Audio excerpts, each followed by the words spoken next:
Ghost Modern Chapter 4. Sarah spent the morning after her encounter with the old woman fighting with herself to go up and see John, take him food and drink. He was becoming hunched, wiry. He ate voraciously, but it was as if something else was consuming the food within him because he seemed to be shrinking also. He spent much of the time on the bed, lying on his front or side. His back was too sensitive, uncomfortable. When he did stand up or even perch on the side of the bed, for the brief time he could maintain the energy, and the even briefer time Sarah could bear to be in the same room, she was sickened. Everything seemed to be constricting, bunching up, like he was curling inside himself. She eventually couldn't breathe the air in the house and made an excuse of buying some more food and went out. The sky was scarred across the misty blue. The morning sun was blurring into grey.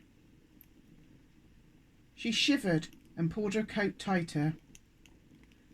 A man walked past with his dog. She caught his eye, and both gave the modern, semi-ironic, half-smile smirk, which said, "We could say hello, but that's old-fashioned. I don't know you, and I don't want to, so let's move on." Sarah looked down at the floor, weighed by so many worries going through her mind. Sarah went into the corner shop, head still down, collar and hood up, looking like she was about to rob the place. She shuffled around the small shop, feeling the eyes of the man behind the counter following her. She walked past the shelves without actually looking at anything. She stopped and felt the need to make an act of shopping. She picks up a can and studies the label. Pineapple chunks. She puts it back on the shelf. What does she need? She needs to understand. What is happening to John? Who was the strange old woman? How was she going to survive with no job, no money? Understanding wasn't available to buy on the shelf.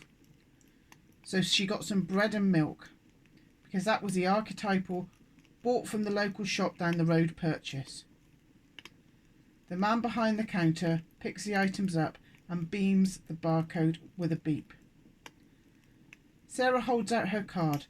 Thankfully, the world was made to avoid human contact. She whispers thank you without making eye contact and rushes out.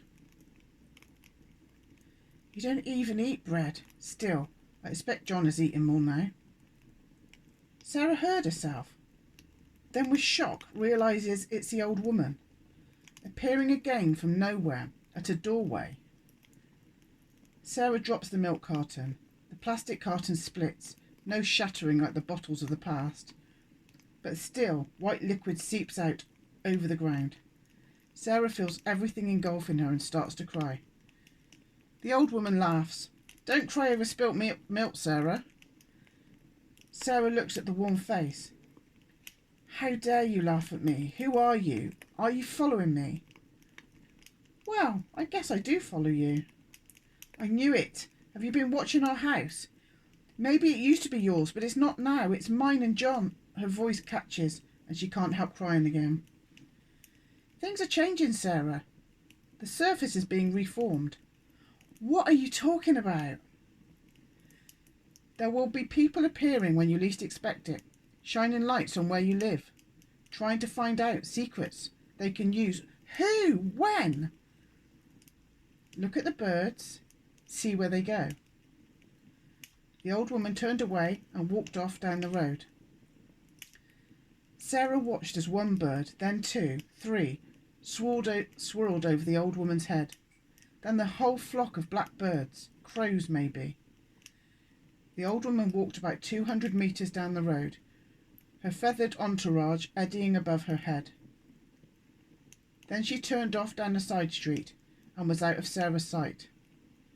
She could still see the flock of birds above the houses. The black dots moved further away, together as one entity. But one dot breaks away. starts by flying in a straight line, then up at an angle, back down to form a triangle, then repeats the shape. Nature doesn't do straight lines. Then the bird turns abruptly and flies back towards Sarah. She stands watching, unable to move. As the bird grows bigger, she sees it's not a crow. There's white and a flash of blue. It circles over her head, then goes over the roof of the shop.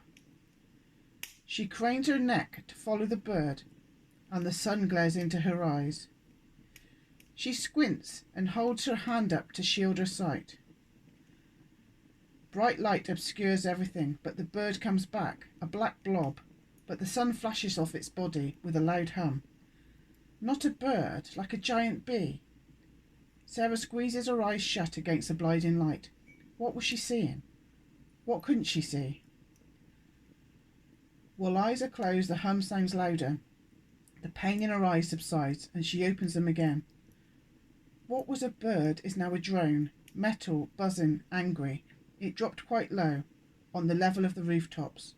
It stops, hovers, turns, and seems to look at Sarah. Her heart stopped for a microsecond, then the drone moves upwards. Beneath it, from another side road, a truck appeared, covered in the camouflage pattern which makes the military stand out on an everyday village street.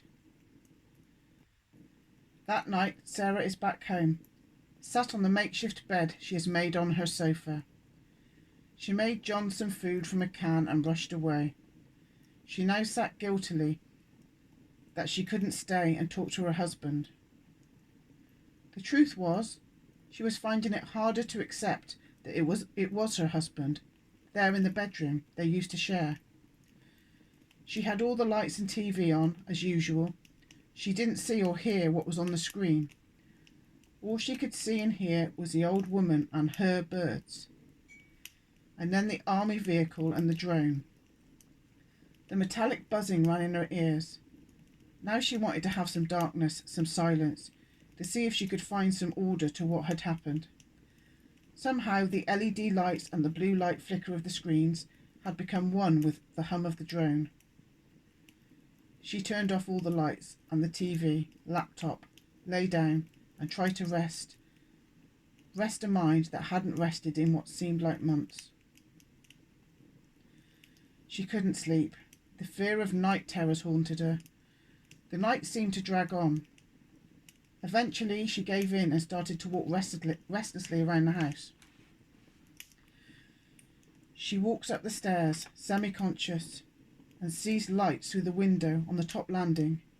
In her exhausted, sleepless fog, it looks like the shimmering of lights from a TV. She goes to the window and looks out. There are throbbing lights, red, blue, white, in the sky. She can't work out the distance. First it seems on the horizon, then almost over her garden. Then the lights start to move, up, right, left, abrupt turns. No plane, or helicopter even.